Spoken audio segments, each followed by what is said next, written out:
nămรកានៅក្នុងឆ្នាំ2026គឺជាឆ្នាំមួយដែលមានសុភមង្គលនៅក្នុងជីវិតចឹងសូមអបអរដល់លោកអ្នកដែលកើតនៅឆ្នាំរកានៅក្នុងឆ្នាំ2026នេះតារាសាស្ត្រសុភមង្គលតារាសាស្ត្រស្នេហាតារាសាស្ត្រ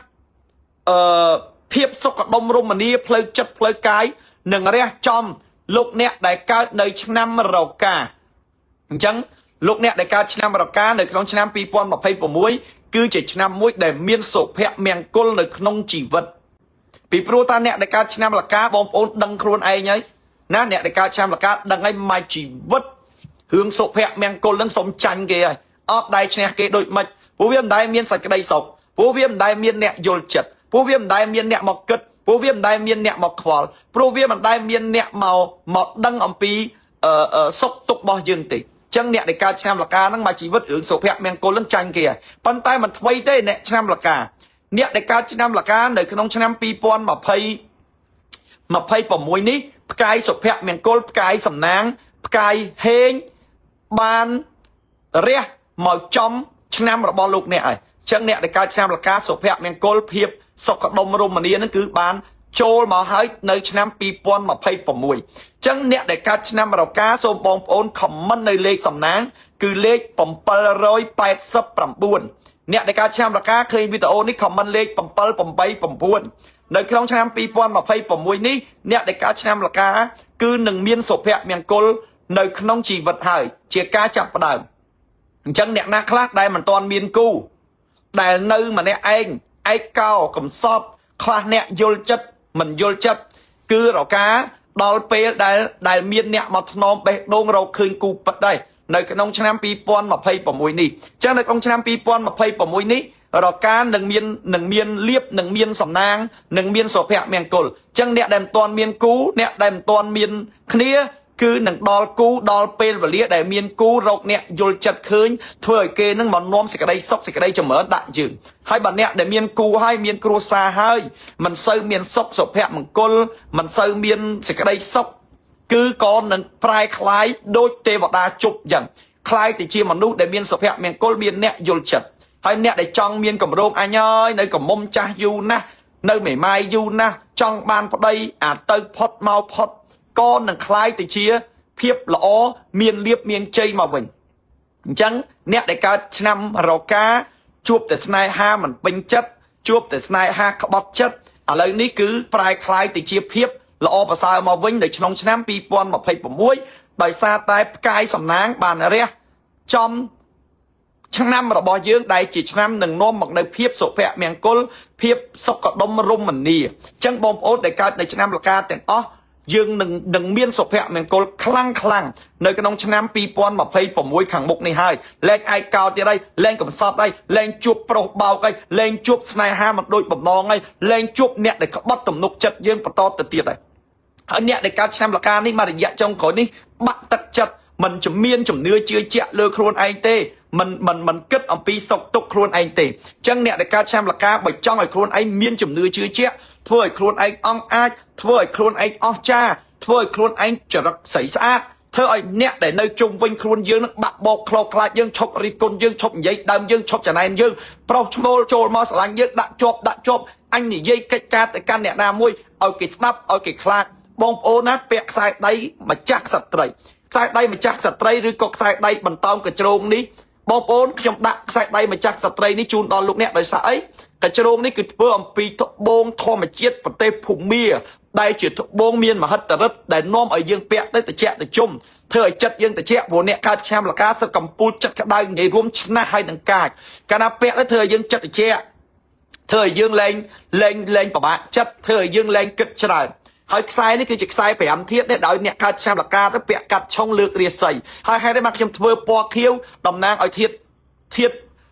ឈើពណ៌ខៀវតំណាងឲ្យធាតុឈើដើម្បីយកទៅពាក់ទៅ support ជាមួយនឹង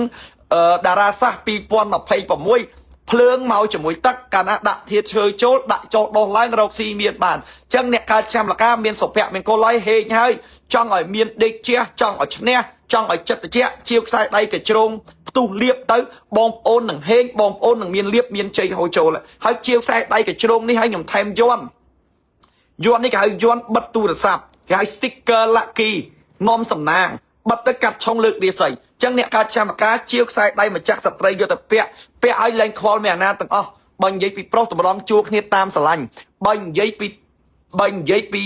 ស្នេហាដែលក្បត់ចិត្តលែងក្បត់ហើយយើងក៏វាមិនណយដែរអ្នកកើតឆ្នាំម្កាហ្នឹងមួយរយៈនេះវាចិត្តអើយក្តៅចឹងពាក់ខ្សែដៃហ្នឹងទៅវាលែងក្តៅហើយវាធ្វើឲ្យចិត្តត្រជាក់ហើយមានគេអាណិតមានគេស្រឡាញ់នាំលៀបនាំសំណាងទៅទៀតហើយអ្នកដែលកើតឆ្នាំលកាបងប្អូនកូនក្មួយណាឲ្យពាក់ខ្សែដៃឲ្យគេអាណិតស្រឡាញ់មានលៀបមានសំណាងបន្ទុះលៀបបន្ទុះទ្របហើយបងប្អូនមានតែគេស្រឡាញ់មានតែខ្មើតមានតែចិត្តត្រជាក់ហើយចង់ឲ្យរកលុយមានបានទៀតធ្វើម៉េចលោកគ្រូអាជុំពាក់ខ្សែកប៉ប៉ែព្រោះយើងលកាយើងឆុងណាចឹងយើងពាក់ខ្សែកប៉ប៉ែបន្ថែមទៀតពាក់ខ្សែករូបប៉ប៉ែចូលទៅពឹបធ្វើឲ្យយើងនឹងរឹងមាំក្លាហាននិយាយកិច្ចការងារស្អីក៏ល្អលុយហូរចូលដុល្លារហូរចូលធ្វើអីក៏កាក់កបធ្វើអីក៏រីកចម្រើនចឹងជាវខ្សែកប៉ប៉ែទៀតព្រោះប៉ប៉ែគឺជាសัตว์នាំលៀបនាំសំណាងនៅក្នុងឆ្នាំ2026ចឹងបើយើងមានរូបប៉ប៉ែយកតាំងផ្ទះយើងហេងមកផ្ទះហើយយើងពាក់ជាប់ខ្លួនយើងគឺយើងហេងរហូតចឹងខ្សែកប៉ប៉ែបន្តោងប៉ប៉ែនេះបងប្អូនជាវយកទៅពាក់ទៀតណាយកទៅពាក់ទៀតបងប្អូនលុយហូរចូលកាក់កបហើយសម្រាប់លោកអ្នកដែលកើតនៅឆ្នាំរកាចឹងបងប្អូនលកាយើងធ្លាប់តែប្រុសក្បត់ចិត្តយើងធ្លាប់តែស្នេហាមិនដូចបំណងយើងធ្លាប់តែធ្វើអីមិនបានដូចចិត្តឥឡូវនេះនៅក្នុងឆ្នាំ2026នេះអ្នកដែលកើតឆ្នាំលកាផ្កាយសុភមង្គលផ្កាយសេចក្តីស្រឡាញ់បានរះមកចំលើឆ្នាំរបស់យើងហើយចឹងគឺយើងនឹងមានលៀបនឹងមានជ័យនឹងហេងនឹងកាក់កបចូលមកដល់ចឹងអ្នកដែលកើតឆ្នាំលកាសូមឲ្យហេងឲ្យកាក់កបទាំងអស់គ្នាណាបងប្អូនណាបាទហើយអ្នកដែលកើតឆ្នាំលកាត្រូវពាក់ខ្សែដៃម្ចាស់ស្ត្រីនឹងទៅខ្សែដៃកញ្ជ្រោងកតុយ9នឹងទៅ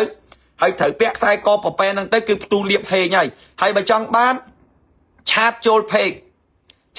ខ្ញុំកំពុងតឡាយនឹងទៅ